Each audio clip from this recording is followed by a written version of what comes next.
Film Ride or Die karya Ryuichi Hiroki tidak sekedar menghadirkan kisah cinta dua perempuan. Ia adalah tafsir eksistensial tentang tubuh, kebebasan, dan keberanian mencintai di tengah absurditas moral. Film ini juga menolak pemaknaan cinta yang sentimental. Ia menghadirkan dua tubuh yang berdialog dengan sunyi, dua jiwa yang tersesat dalam dunia yang menolak keberbedaan. Film ini mengajak kita menatap cinta bukan sebagai romansa, melainkan kegelisahan eksistensial.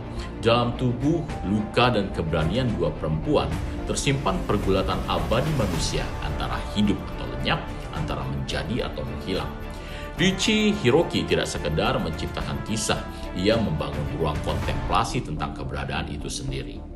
Pertanyaan utama di film ini retoris namun tajam. Apakah mencintai berarti hidup atau justru perlahan menghilang? Dalam narasi yang lembut sekaligus brutal, Hiroki memperlihatkan bagaimana cinta menjadi arena perjuangan antara moral dan kebebasan, antara sosialitas dan kejujuran batin. Landasan filosofis, analisis ini berakar pada 4 pemikir besar eksistensialisme. Yang pertama adalah Jean-Paul Sartre yang menyatakan kebebasan sebagai takdir manusia. Kemudian Simone de Beauvoir menyatakan bahwa cinta sebagai relasi antar subjek, bukan dominasi. Yang ketiga, Albert Camus menyatakan bahwa absurditas sebagai hakikat hidup.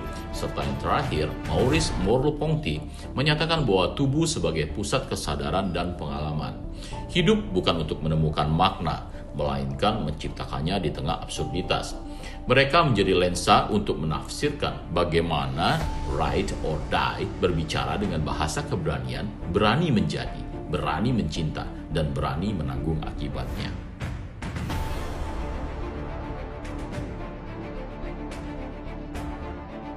Analisis pertama.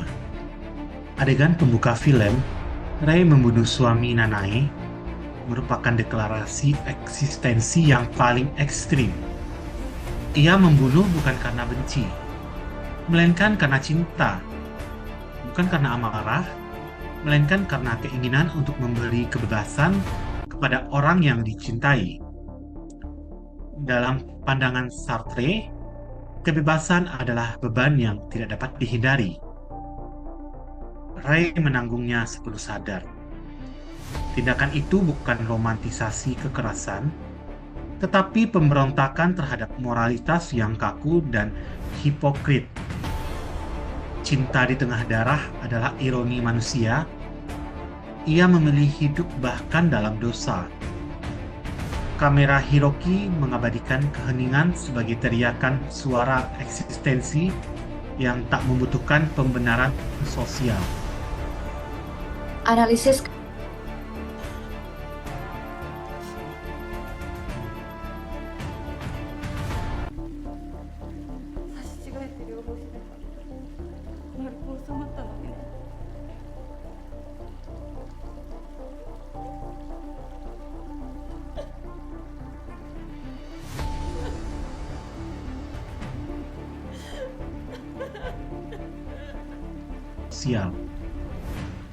Analisis kedua. Setelah darah berhenti mengalir, kamera berpindah pada tubuh Nanae di depan cermin. Luka-luka di kulitnya bukan sekedar memar, melainkan manuskrip penderitaan. Tubuhnya menjadi teks yang berbicara tanpa kata, mencatat trauma dan keinginan untuk hidup kembali. Menurut Merleau-Ponty, tubuh adalah pusat kesadaran manusia, tempat di mana realitas dan pengalaman menyatu. Dalam adegan ini, tubuh Nanae adalah bukti bahwa eksistensi manusia selalu terluka. Tetapi justru dari luka itulah lahir keberanian untuk ada. Tubuh yang retak pun bisa menjadi saksi keberanian untuk hidup. Hiroki menolak dikotomi moral. Ia menunjukkan bahwa kebaikan dan kejahatan tidak terletak pada tindakan, melainkan pada kesadaran yang menyertainya.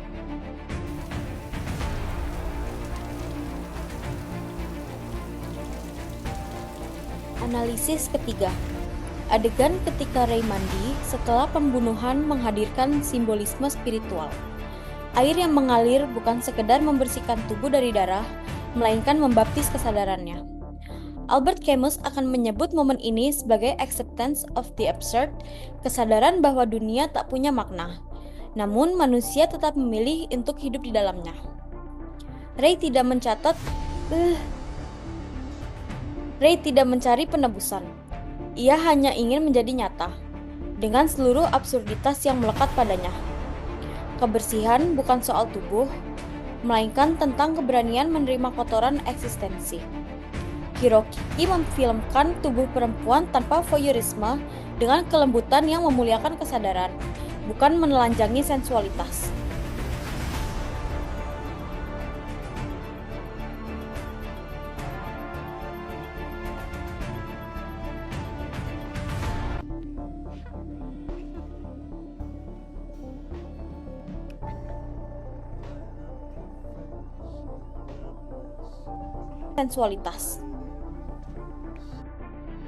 Analisis keempat. Puncak emosional film hadir di rumah kayu. Ruang sunyi di mana cinta dan keberanian saling bersentuhan. Apakah kau mencintaiku karena aku korban? Atau karena aku? Aku mencintaimu karena kau nyata. Dialog ini adalah pertemuan antara dua kesadaran yang memilih untuk saling mengakui. Menurut Sartre, cinta sejati lahir dari kebebasan dua subjek yang saling menghormati, bukan dari rasa saling memiliki. Simone de Beauvoir mempertegas, cinta yang adil hanya mungkin jika perempuan menjadi subjek, bukan objek. Cinta mereka bukan kelemahan, melainkan kesaksian, dua jiwa yang saling membebaskan. Dalam keheningan itu, Hiroki menuliskan filosofi cinta yang paling murni. Cinta yang lahir bukan dari kebutuhan, tapi dari kesadaran.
Kita masuk ke analisis 5. Di akhir film, Ray berjalan menuju polisi dengan wajah yang tenang. Tidak ada drama, tidak ada air mata, hanya keterangan yang menaklukkan ketakutan. Albert Camus menulis, dalam dunia yang tak masuk akal, manusia tetap harus membayangkan Sisyphus bahagia. Ray adalah Sisyphus modern. Ia tahu hidupnya absurd, tetapi ia memilih untuk menerima bebannya dengan kepala tegak.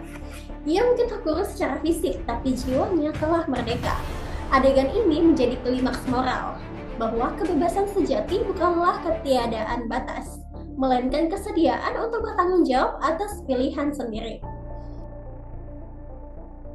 Kesimpulan, Ride or Die bukan hanya kisah tentang dua perempuan yang mencinta, melainkan tentang keberanian manusia untuk menjadi dirinya sendiri.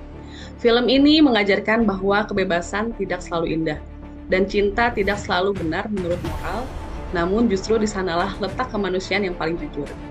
Dalam dunia yang menolak perbedaan, Ray dan Nanae menciptakan ruang baru, ruang di mana cinta adalah bentuk pemberontakan terhadap kehampaan. Mereka memilih untuk ada, to exist not to disappear. Seperti yang ditulis oleh Albert Camus, kebebasan sejati adalah menerima absurditas dan tetap memilih untuk hidup di dalamnya. Film ini adalah elegi eksistensial, sebuah doa tanpa agama, tentang dua jiwa yang menolak lenyap meski dunia menolak keberadaan mereka. Ride or Die mengingatkan kita bahwa mungkin cinta tak akan menyelamatkan kita, tetapi ia membuat kita tetap menjadi manusia. Terima kasih.